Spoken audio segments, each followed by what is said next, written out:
So one night, about a week ago, I was laying in bed and I'm thinking, I want to read the Bible again. I want to get back into doing a daily Bible reading practice and maybe even like a Bible study practice.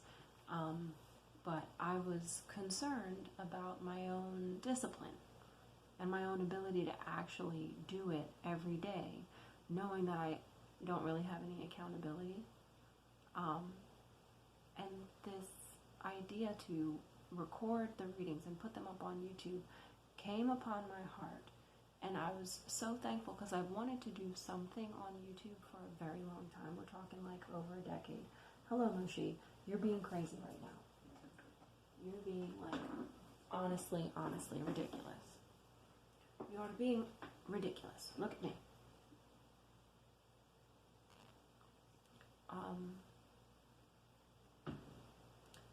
So I was like, this is something that I can do. I can actually do this. I don't have to feel bad. I don't have to feel like I'm being fake. I don't have to feel like I'm being narcissistic or, and I don't have to attach myself too much to the overall outcome, because no matter what happens, I am going to be reading the Word every day, which is what I wanted to do. And the secondary side effect of that is that maybe there will be a few people who read along with me. Or if they don't read along with me, maybe they just listen, and this is going to be the first time that they actually hear the scripture like unabridged, And that was the primary focus. That was the focus. That was the only focus. And mind you, it's only been a week. I'm only on chapter 10, okay? But somehow in the last 9 chapters, I got like lost in the fanfare that is YouTube. And I'm like, oh, I'm posting this. It's such poor quality. It's such grainy, visuals and splotchy audio. I wish that I could just do a better job. And then God was like, here you go. Here's a way for you to just like get the lighting a little bit better. And look, here's a microphone. Here's a way for you to get your audio to be a little bit clearer. And I should have stopped there and been happy there. But no, then I turned into like this, I'm going to be a vlogger. And I'm going to just, spill and talk about my day and make this like Bible sandwich between 2 pieces of really irrelevant bread. And that was wrong. That was not what this was about.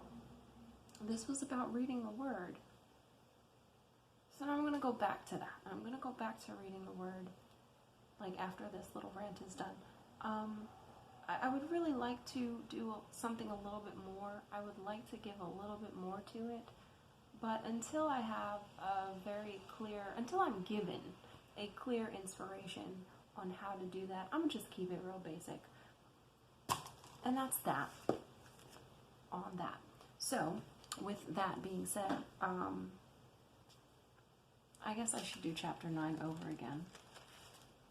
I'm going to do chapter 9 again. I didn't post the first one, so for you it's not going to be again. This is the first time. Alright, Genesis chapter 9. So God blessed Noah and his sons, and said to them, be fruitful and multiply, and fill the earth. And the fear of you and the dread of you shall be on every beast of the earth, on every bird of the air, and on all that move on the earth, and on all the fish of the sea. They are given into your hand. Every moving thing that lives shall be food for you. I have given you all things, even as the green herbs. But you shall not eat flesh with its life, that is, its blood. Surely for your lifeblood I will demand a reckoning. From the hand of every beast I will require it, and from the hand of man. From the hand of every man's brother I will require the life of man. Whoever sheds man's blood, by man his blood shall be shed. For in the image of God he made man. And as for you, be fruitful and multiply. Bring forth abundantly in the earth and multiply in it. Then God spoke to Noah and to his sons with him, saying, And as for me, behold, I establish my covenant with you and with your descendants after you, and with every living creature that is with you, the birds, the cattle, and every beast of the earth with you, of all that go out of the ark, every beast of the earth. Thus I establish my covenant with you. Never again shall all flesh be cut off by the waters of the flood. Never again shall there be a flood to destroy the earth. And God said, "This is the sign of the covenant which I make between me and you, and every living creature that is with you, for perpetual generations. I set my rainbow in the cloud, and it shall be for the sign of the covenant between me and the earth. It shall be when I bring a cloud over the earth, that the rainbow shall be seen in the cloud. And I will remember my covenant which is between me and you, and every living creature of all flesh. The waters shall never again become a flood to destroy all flesh.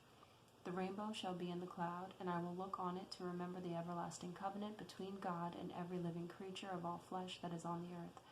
And God said to Noah, "This is the sign of the covenant which I have established between me and all flesh that is on the earth." Now the sons of Noah who went out of the ark were Shem, Ham, and Japheth, and Ham was the father of Canaan.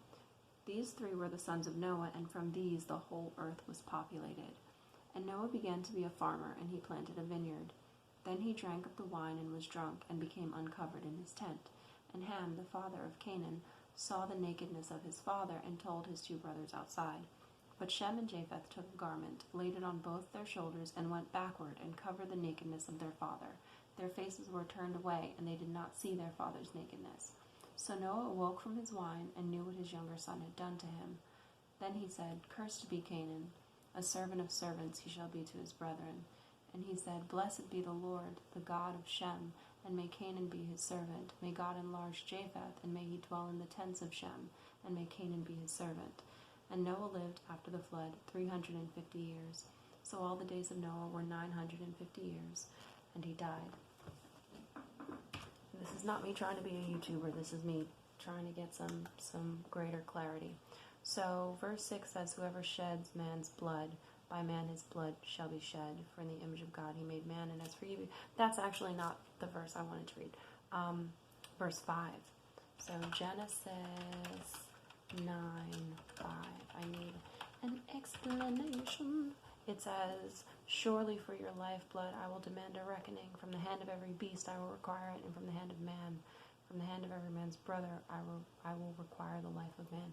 I don't know exactly what that means.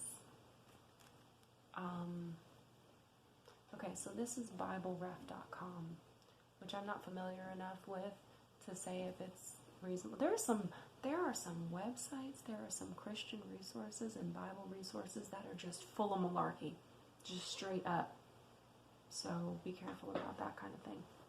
Okay, it says Genesis 9 opens with God's blessings and commands to humanity as the world resets following the flood. In the previous verse, God demanded humans not to eat the blood of animals, calling the blood the creature's life.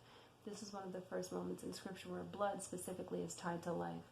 Later, through moments such as the first Passover and the sacrifices in the temple, this reverence for blood will be magnified. The ultimate meaning of this symbol will be fulfilled in the sacrifice of Jesus Christ on the cross.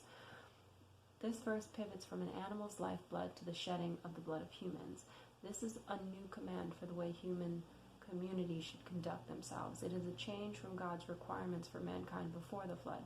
Specifically, God will require a reckoning, a dire accountability when the lifeblood of a person is shed.